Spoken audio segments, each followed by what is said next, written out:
You text a clever line. She replies with a smile. You lean in. She grows distant. You call more. She answers less. You feel confused. You feel frustrated. You blame timing or luck. You blame her. The surprising reason is different. It lives in psychology, not drama. Chasing often triggers the push-pull dynamic. That pattern makes closeness feel like pressure. Pressure reduces attraction. Attachment theory explains the rest. If she leans avoidant, your chase signals need, not value. If she leans anxious, your chase fuels doubt. Small moves by you can flip the whole pattern. In this short breakdown, you will see the real why behind her distance. You will learn the exact signals to watch. You will learn one immediate mindset shift to stop the chase and increase her interest. Stay to the end.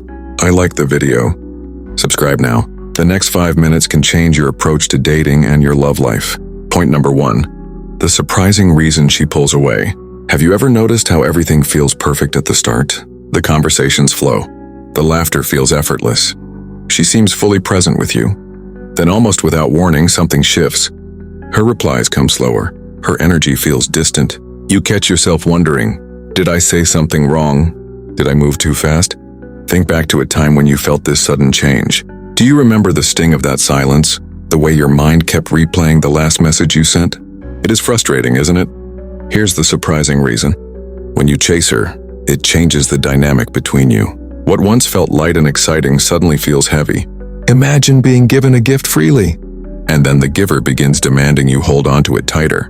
The joy fades. That's how your attention can feel when it becomes pursuit instead of presence. Have you ever felt someone push too hard for your time or affection? Did it make you want to lean in? Or did it make you want to step back? That's exactly what happens to her. This isn't about her losing interest overnight. It's about pressure. Attraction grows in space, not in constant pursuit. The more you push forward, the more she instinctively pulls away to breathe. So the real reason she pulls away might not be rejection at all. It might be her response to feeling pursued too intensely. And if you've felt this before, you know it creates a cycle. Your chasing increases. Her distance grows and your connection weakens. What if you paused instead of chasing? What if you allowed the silence to exist without rushing to fill it? Sometimes the most powerful move isn't to do more, but to step back and let curiosity pull her closer. Have you ever tried that? What happened when you gave someone the space to come toward you? Point number 2. How chasing activates the push-pull dynamic. Have you ever felt the moment when she starts slipping away, and your first instinct is to close the gap? You send another text. You call again. You plan something just to keep the spark alive, but instead of bringing her closer, she seems even more distant. Why does that happen? Think back to a time when you wanted someone so badly that every move you made felt urgent. Did your effort make them lean in, or did it create more distance? That tension is the push-pull dynamic at work. Here's how it plays out. When you chase, you send the signal that you're the one investing more. She feels the weight of that attention. For some women, it feels flattering at first, but as it grows, it feels like pressure. Her natural response is to pull back to restore balance. And the more she pulls back, the more you feel the urge to push forward. Can you see how the cycle feeds itself? Imagine holding a balloon with both hands and squeezing harder each time it slips. The tighter you grip, the more it pushes against your hands. That is what chasing feels like in her experience. Have you noticed this pattern in your past relationships? Maybe she once said she needed space, and you thought giving less would risk losing her, so you doubled your effort only to see her retreat even further. It feels unfair, doesn't it? But here's the truth. Attraction thrives on tension. When there is too much chasing, the tension breaks. The mystery disappears. She doesn't feel drawn in, she feels cornered. Ask yourself this. What would happen if instead of pushing forward, you allowed her to feel the pull of your absence? What if you trusted the space to create curiosity? Sometimes stepping back is not losing ground. It's creating the magnetic force that draws her toward you. Have you ever tested that in your own life? What changed when you stopped chasing and let her energy meet yours? Point number 3. What attachment theory reveals about your chase? Have you ever wondered why two people can react so differently to the same kind of attention? One woman might light up when you text her often, while another starts to fade the moment you do the same. It feels confusing, doesn't it? This is where attachment theory reveals what's really happening when you chase. Think back to your own dating history. Have you ever noticed a pattern in the kind of women you attract? Maybe some women seem to always need reassurance. Others pulled away no matter how much you gave. Why do these reactions feel so familiar, almost predictable? Attachment theory explains it. If she has an avoidant attachment style, chasing feels suffocating to her. Your effort signals neediness, which triggers her instinct to pull away. On the other hand, if she has an anxious style, your chasing doesn't calm her doubts, it often fuels them. She wonders, why is he trying so hard? Is something wrong here? And if she's secure, your chasing feels unnecessary. She values balance more than pursuit. Have you ever felt yourself in these roles too? Maybe you've been the one who pulled back when someone leaned in too much. Or maybe you've been the one who wanted constant reassurance, even when it wasn't healthy. Which role feels most familiar to you? Here's the surprising part. Your chase isn't just about effort. It's a mirror that reveals both your attachment style and hers. When your need to close the gap meets her need for distance, conflict is born. And the more unaware you are of this invisible pattern, the stronger it plays out in your relationships. Ask yourself this: are you chasing because you truly want connection, or because you fear losing it? That distinction matters more than you think. What would happen if, instead of chasing, you focused on building secure energy, calm, grounded, confident? How would she respond if your presence felt like safety, not pressure? And more importantly, how would your love life change if you no longer chased from fear? Point number 4. Signals she uses when she wants space. Have you ever caught yourself staring at your phone, wondering why her replies feel shorter than before? Maybe she used to send paragraphs and now it is just a few words. Or she used to call late at night, and suddenly those calls stop. These moments are not accidents. They are signals. Subtle but clear. She is asking for space without saying the words directly. Think back to a time when you felt this shift.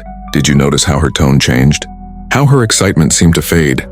Did you ask yourself if she was losing interest or if something else was going on? Here are the common signals. Her texting slows down. She cancels plans more often. She seems distracted when you talk, almost as if her mind is somewhere else. She avoids physical closeness, like pulling her hand away or leaning back when you lean in. And sometimes she tells you outright, "I just need time for myself." Have you ever ignored that line, hoping that pushing harder would bring her back? These signs do not always mean she has lost feelings. Often it means she feels pressure and is trying to create space to breathe. When you chase harder at that moment, you push against her boundary, and she retreats even further. So ask yourself this: when she withdraws, do you react with panic or do you have the patience to pause? Do you trust her enough to let her come back in her own time? The truth is, giving space at the right moment can build more attraction than constant pursuit. It shows her you respect her rhythm, and it shows her you are not controlled by fear. Can you remember a time when you allowed space instead of chasing? How did it change the way she responded to you? Point number 5. Concrete steps to stop chasing and rebuild attraction. Have you ever wondered what would happen if, instead of chasing harder, you shifted your energy completely? Many men think the answer is to try more, call more, prove more. But the truth is, rebuilding attraction starts with doing less and being more intentional. The first step is to pause. When she pulls back, resist the urge to close the gap. Take a breath before you react. Have you noticed how your emotions often push you to act quickly, even when patience would serve you better? The second step is to redirect your focus. Instead of waiting for her texts, pour that energy into your own life. Hit the gym. Pursue your goals. Reconnect with friends. When was the last time you felt so engaged in your own world that you became magnetic without even trying? The third step is to reframe your communication. Keep your messages light and purposeful. Stop sending long explanations or repeated check-ins. A simple, confident response shows calm presence, not desperation. Can you remember how good it feels when someone values your time without chasing it? The fourth step is to set boundaries. Attraction grows when respect exists. If she constantly cancels, stop rearranging your life around her. Stand firm in your standards. Have you ever noticed how people treat you differently when you quietly enforce respect instead of begging for it? Finally, the fifth step is to cultivate mystery. Do not reveal everything at once. Allow space for her to wonder about you, to feel your absence, to want to reach out. When was the last time someone's silence made you lean in, just to know what they were thinking? Rebuilding attraction is not about tricks. It is about shifting from chasing to leading yourself. Ask yourself this: if you stopped proving your worth and started living it, how differently would women respond to you? Think about what we explored together today. Why she pulls away when you chase her, how the push-pull dynamic works, what attachment theory reveals, the signals she gives when she needs space, and the concrete steps you can take to stop chasing and rebuild attraction. These are not abstract ideas. They are patterns you've probably lived through in your own relationships. If you saw yourself in these stories, know that you are not alone. Every man who has cared deeply for a woman has felt that confusion when she suddenly seems distant. The difference is in how you respond. Do you chase and lose yourself? Or do you pause, hold your ground, and let attraction grow naturally? I want to thank you for giving me your time and attention today. It means a lot. You are part of this community, and your presence here is what makes these conversations real. If this video gave you something to think about, I invite you to subscribe and like. It helps us grow, and it keeps you connected to more insights that can change the way you approach love and relationships. I would also love to hear your thoughts. Have you ever noticed yourself chasing? What happened when you stepped back instead? Share your story in the comments. I read them and they help shape future videos. With that said, thanks for watching, and until next time.